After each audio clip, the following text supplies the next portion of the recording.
नमस्कार, MI सुमित समाचार में आप सभी का स्वागत है। देश और दुनिया की तमाम खबरों को देखने और सुनने के लिए बने रहें MI सुमित समाचार के साथ। और अभी तक आपने इस चैनल को सब्सक्राइब नहीं किए हैं तो जरूर कर लें ताकि कई महत्वपूर्ण जानकारी आपको मिलती रहे। विमान हादसे में CDS विपिन रावत का निधन। राज्यसभा में डिफेंस मिनिस्टर राजनाथ सिंह ने दी जानकारी।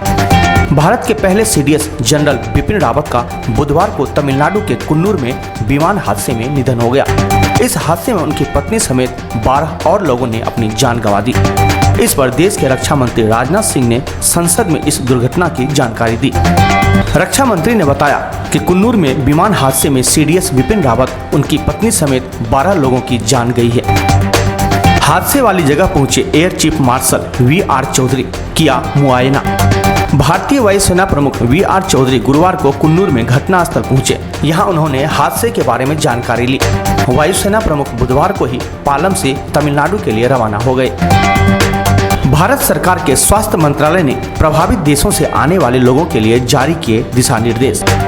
WHO के मुताबिक ओमिक्रॉन वेरिएंट में 45 से 52 म्यूटेशन देखे गए हैं। रिपोर्ट में जो अब तक सामने आया है उसमें इसे माइल्ड पाया गया। ओमिक्रॉन के खतरों के बीच स्वास्थ्य मंत्रालय ने कहा कि वैक्सीन पर हमें ध्यान देना है, उसी तरह मास्क और बाकी चीजें जैसे हाथ धोना जारी रखना है।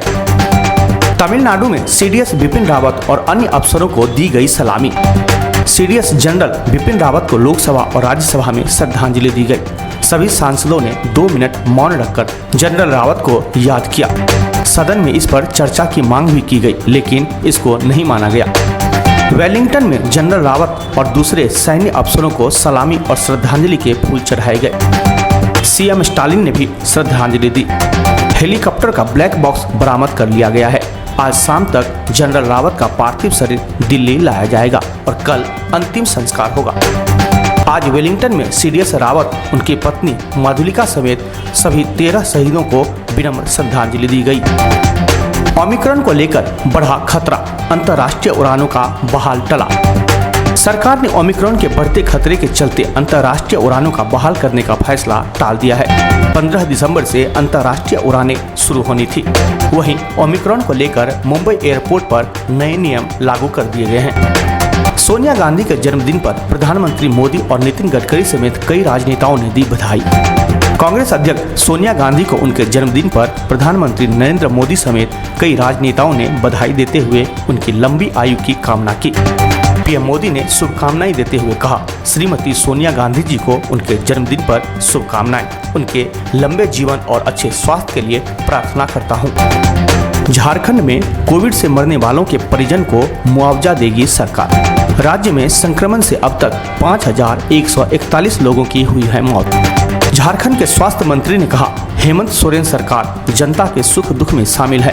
हम कोविड से मरने वाले परिजन की कमी तो पूरी नहीं कर सकते, लेकिन इस दुख की घड़ी में हम सभी पीड़ित परिवारों के साथ खड़े हैं। दिल्ली के रोहिणी कोर्ट में धमाके के बाद मचा हड़कंप, खाली कराया गया परिसर। रोहिणी जिले के DCP और ACP आरती शर्मा पुलिस टीम के साथ मौके पर पहुंच गई। पुलिस ने जांच में पाया कि किसी इलेक्ट्रॉनिक डिवाइस में यह धमाका हुआ। इसके बाद लोगों ने रोहिणी कोर्ट में गोली चलने की अफवाह फैला दी। किसान आंदोलन हुआ खत्म। 11 दिसंबर से दिल्ली बॉर्डर से वापस लौटेंगे आंदोलनकारी।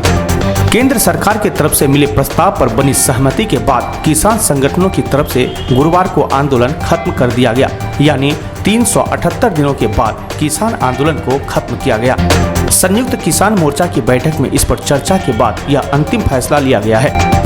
हालांकि इसका औपचारिक ऐलान अभी बाकी है। इससे पहले किसानों की लंबित मांगों पर सरकार की तरफ से कृषि सचिव के हस्ताक्षर से चिट्ठी भेजी गई थी।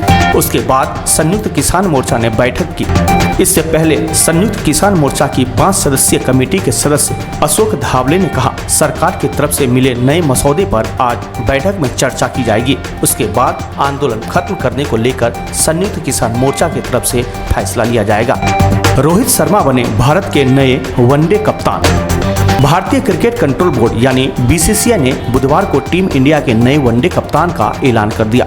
रोहित शर्मा को अब सीमित ओवरों की कप्तानी सौंप दी गई है। वहीं विराट कोहली अब सिर्फ टेस्ट प्रारूप में ही टीम की कप्तानी करेंगे।